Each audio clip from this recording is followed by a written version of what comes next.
Hai teman-teman di seluruh Nusantara, pada kesempatan kali ini saya akan melakukan perbaikan lemari pendingin freezer box, yang mana di hadapan saya terdapat freezer box yang keluhannya tidak dingin. Oke, langsung saja kita cek terlebih dahulu untuk freezer box ini. Saya intip di bagian belakang terdapat model. Di sini ada keterangannya yaitu CF600, daya listriknya sebesar 260 watt, menggunakan refrigerant R134. Langsung saja saya periksa di bagian ruang mesin untuk melakukan proses perbaikan. Ada beberapa skrup yang harus saya lepas terlebih dahulu di bagian sampingnya ini.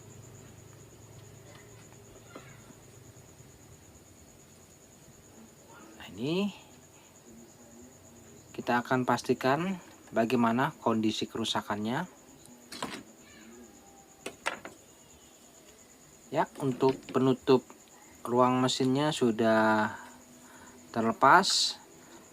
Nampak jelas untuk mesin kompresornya menggunakan mesin kompresor HY113YI yang kategorinya adalah setengah PK. Baik, saya lakukan pengetesan apakah berfungsi mesin kompresornya. Saya berikan sumber, fan kondensor aktif, mesin kompresor bergetar, artinya mantap ya.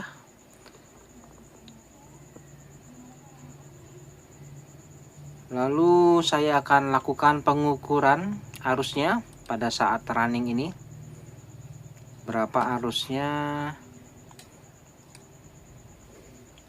Saat ini arusnya menunjukkan di 1,67 ampere. Jadi mesin kompresor aktif ini ya, berfungsi mesin kompresor. Lalu saya raba di pipa tekannya, tidak ada terasa panas. Filter dryer tidak ada terasa hangat. Gejala seperti ini indikasi terjadi kebocoran pada sistem. Kemungkinan ada pipanya yang mengalami kebocoran. Jadi kita akan lakukan pengecekan. Oke, saya cabut dulu sumbernya.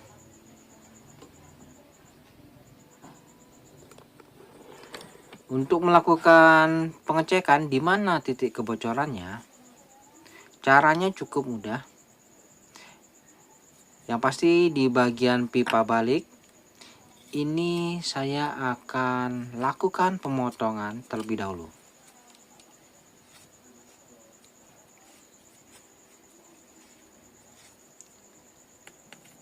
Oke, ini ada pembungkus insulinnya nih. Saya kupas dulu. Nah, ini adalah pipa balik. Saya akan lakukan pemotongan di area ini. Untuk pipa tekannya biar saja dulu.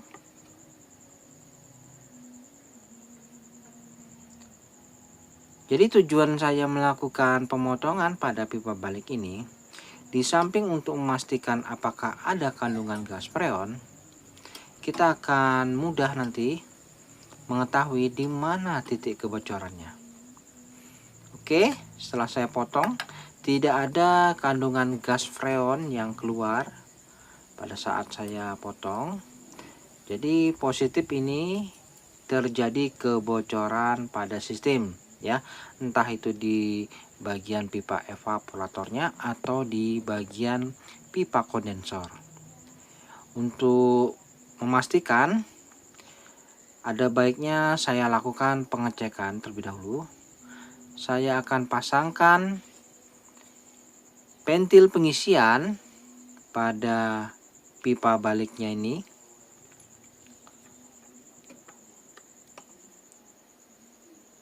Oke, saya akan lakukan pemasangan pentil pengisian pada pipa baliknya ini terlebih dahulu.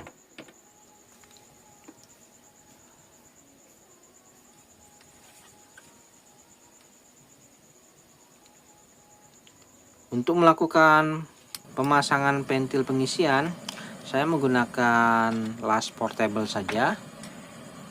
Lakukan proses pengelasan ini secara hati-hati ya.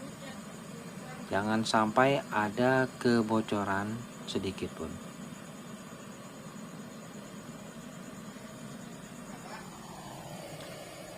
Oke, untuk pentil pengisian pada pipa balik sudah terpasang seperti ini. Untuk lapisan insulinnya ini saya lepas saja supaya lebih mudah nanti dalam melakukan pengecekan kebocoran. Oke, sudah saatnya saya pasang manifold. Untuk saya berikan tekanan sebesar 400 PSI. Dan saya memberikan tekanan ini menggunakan mesin kompresor pada unit.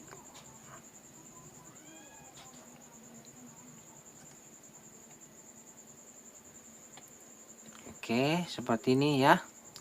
Sudah terpasang. Saya siap melakukan tes press terlebih dahulu. Saya berikan tekanan kurang lebih sebesar 400 PSI. Tujuannya agar lebih mudah nanti kita mengetahui di mana titik kebocorannya. Baik, saya berikan sumber. Saya hidupkan dulu unit. Ya. Fan kondensor aktif, mesin kompresor aktif. Proses penekanan berlangsung. Perhatikan jarum manifold perlahan naik sambil kita atur, kita jaga ya tekanannya di skala 400 PSI.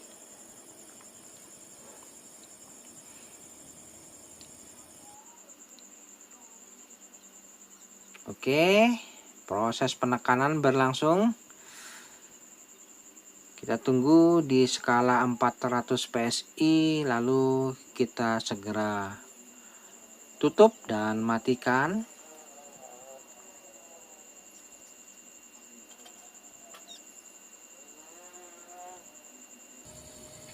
Oke, sudah mendekati di skala 400 PSI. Saatnya kita siap-siap tutup. Ya, saya cabut sumbernya. Kemudian kita atur di posisi 400 PSI. Baru keran manifold bisa kita tutup. Nah, ini ya. Ini sudah tepat di skala 400 PSI. Bisa kita amati jarum manifold. Kita tunggu dalam beberapa menit apakah terjadi penurunan. Ini sepertinya ada tanda-tanda kebocoran memang ya. Dalam hitungan beberapa menit jarum manifold sudah perlahan turun. Ternyata ada kebocoran yang cukup besar di area perpipaannya ini. Namun kita tidak tahu pasti di mana titiknya. Untuk mencari titik kebocorannya, kita biarkan dulu dalam posisi press ini. Lalu siapkan busa sabun, air sabun. Kita bisa oles bagian-bagian yang kita curigai di bagian sambungan-sambungan, baik itu di filter dryer maupun kondensor. Dan setelah saya periksa di bagian pipa balik, Ini ternyata memang benar ada kebocoran di area ini. Nah, ini cukup besar ya kebocorannya. Namun saya belum tahu titiknya di mana. Namun areanya di sekitaran sini.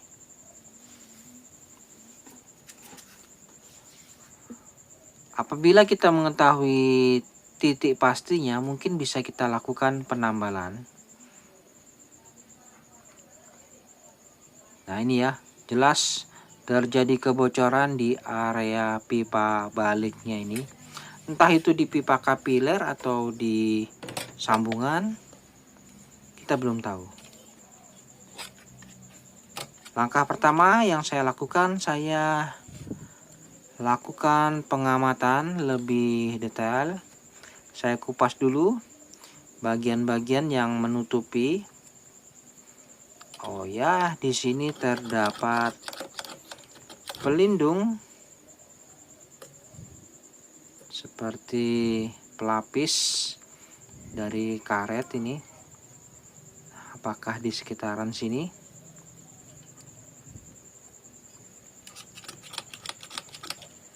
Oke, kita lakukan proses pencarian titik kebocorannya ini secara perlahan-lahan saja ya. Kita harus teliti. Moga-moga cepat ketemu dan bisa kita atasi.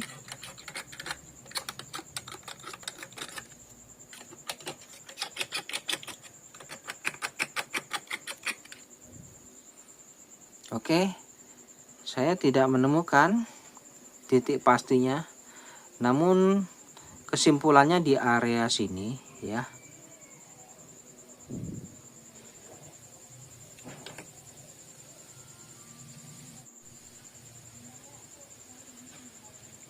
Nah, ini di area sini ada kebocoran, tapi tidak tahu titiknya di mana nih. Ada kemungkinan kebocorannya di bagian sambungan di area dalam bodi, karena di bagian ini yang pasti ada pertemuan antara pipa tembaga dengan pipa evaporator. Oke, saya cari dulu ya. Baik teman-teman, setelah saya kupas di bagian bodi sampingnya ini, ternyata memang benar. Di bagian dalam ada sambungan pipa baliknya ini, yaitu pipa tembaga dan pipa evaporator yang terbuat dari bahan aluminium. Nah, ini ya, saya perjelas. Ternyata kebocorannya di sambungannya ini. Sambungannya ini mengalami kebocoran. Ya. Jadi, saya bersihkan dulu. Saya akan lakukan penambalan saja di area ini. Setelah kita tahu letak titik pastinya, tinggal dilakukan penambalan.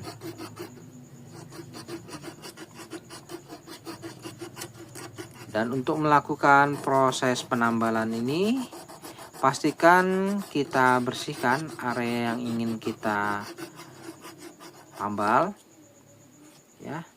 Lalu tekanannya ini harus kita kosongkan dulu ya. Jadi nanti pada saat dilakukan proses penambalan ini tidak boleh ada tekanan sama sekali. Oke, saya kosongkan dulu tekanannya dan siap saya lakukan proses penambalan. Nah, untuk melakukan proses penambalan, kita harus lindungi bagian-bagian yang mudah terbakar. Ada baiknya kita lapisi dengan plat yang lain.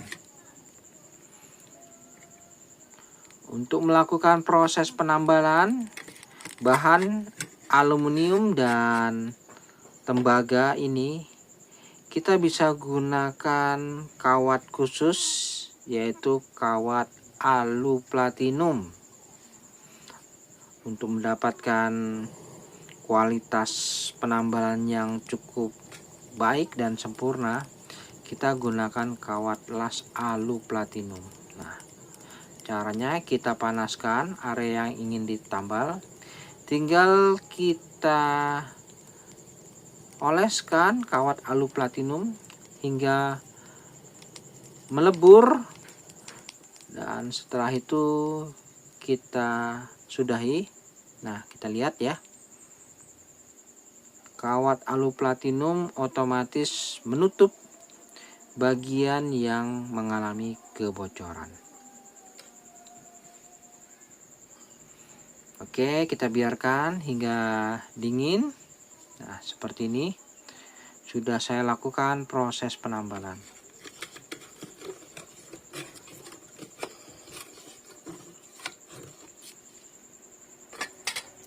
Lalu setelah dilakukan proses penambalan, ada baiknya kita beri tekanan kembali. Lalu bisa kita cek apakah sudah yakin tidak ada lagi kebocoran. Nah, ini saya pastikan ya, saya berikan busa sabun dengan tekanan 400 PSI, sudah tidak ada lagi kebocoran. Artinya sudah selesai proses penambalan, dan jarum manifold skala tetap di 400 PSI. Artinya proses penambalan ini sudah mantap ya. Oke. Jadi caranya cukup seperti ini ya untuk mengatasi kebocoran pada bagian dalam bodi unit. Kita bisa kupas sebagian dan kita telusuri, dicari di mana titik kebocorannya. Nanti bisa kita tutup kembali, kita rapikan ya. Yang pasti titik kebocorannya sudah kita temukan dan sudah kita tambal. Tinggal kita kembalikan saja. Yang pertama kita buang dulu ya kandungan udara yang ada pada sistem ini. Kita buang tekanan yang ada.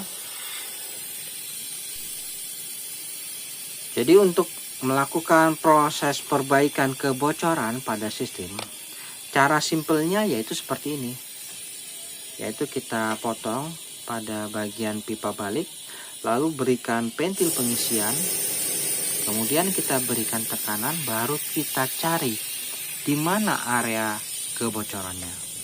Setelah dicurigai area kebocorannya di area itu, baru kita cari di mana titik kebocorannya. Oke, setelah seluruh kandungan udara yang ada sistem pada kita buang, selanjutnya tinggal kita sambungkan kembali untuk jalur pipa baliknya ini pada posisi semula. Nah, keuntungannya yaitu kita tidak banyak melakukan pemotongan pipa. Oke, tinggal saya sambungkan, lalu saya pasang pentil pengisian, lalu saya pasang jalur pipa pembuangan pada filter dryer. Oke teman-teman, setelah saya pasang ya pentil pengisian, jalur pembuangan pada filter dryer sudah saya kembalikan semua. Selanjutnya tinggal saya hidupkan unitnya. Oke, saya berikan sumber. Di bagian jalur pembuangan pipa kapiler terdapat hembusan udara yang keluar untuk proses pemvakuman. Ini mesin kompresor sudah aktif. Jadi saatnya saya pasang spuyer pada pentil pengisian. Nah, ini.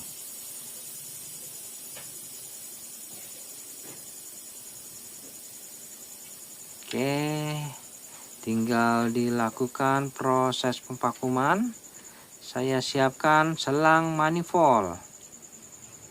Saya pasangkan dulu ya selang manifold pada pentil pengisian.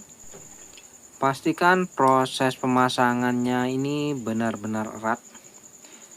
Lalu perhatikan jarum manifold. Apabila keran saya tutup, otomatis jarum manifold akan turun, menandakan proses pemvakuuman berlangsung. Di bagian jalur pembuangan udara pada filter dryer, bisa kita cek hembusan udaranya ini, kita pastikan harus habis terbuang. Oke, untuk proses pemvakuuman ini berlangsung kurang lebih 30 menit. Baik teman-teman, setelah 30 menit kemudian, jarum manifold sudah menunjukkan di skala minus 30 PSI, artinya proses pemvakuuman sudah cukup. Hembusan udara pada jalur pembuangan sudah tidak nampak. Selanjutnya tinggal dilakukan penyegelan. Nah, di bagian jalur pembuangan udara, untuk melakukan proses penyegelan ada baiknya dilakukan penutupan permanen. Oke, saya lakukan pengelasan terlebih dahulu di bagian jalur pembuangan udara pada pipa kapiler di filter dryer ini. Lalu setelah itu bisa dilakukan pengisian freon. Nah, ini saya menggunakan freon Ineos Flour Clea 134. Oke, saya pasangkan selang manifold pada keran freon. Lalu pastikan tidak boleh ada kebocoran sedikit pun. Keran manifold saya buka terlebih dahulu. Secara otomatis freon akan menekan menuju selang. Lalu jangan lupa buang kandungan udara yang terjebak pada selang manifold. Oke, setelah itu baru bisa kita lakukan pengisian gas freon secara perlahan-lahan. Oke, ya ini saya isikan. Kondisi mesin kompresor tetap on. Nah, ini kita akan lakukan proses pengisian gas freon di skala 10 PSI ya. Dan untuk arusnya saat ini menunjukkan di 1,26 ampere. Nah, ini kondisinya belum ada beban. Oke, setelah saya lakukan pengisian gas freon, saat ini di skala kurang lebih sekitar 7 PSI. Filter dryer sudah terasa hangat, mantap ya. Lalu arusnya di 1,96 ampere. Saya rasa sudah cukup ya. Hampir mendekati di 2 ampere ini. Jadi untuk proses pengisian freon sudah cukup. Bisa kita buka selang manifold pada pentil pengisian. Lalu saya tutup pentil pengisiannya ini ya, dengan penutupnya. Oke, tinggal saya rapikan. Nah, jadi cukup mudah untuk melakukan proses perbaikan unit freezer box yang mengalami kerusakan tidak dingin karena terjadi kebocoran freon pada sistem.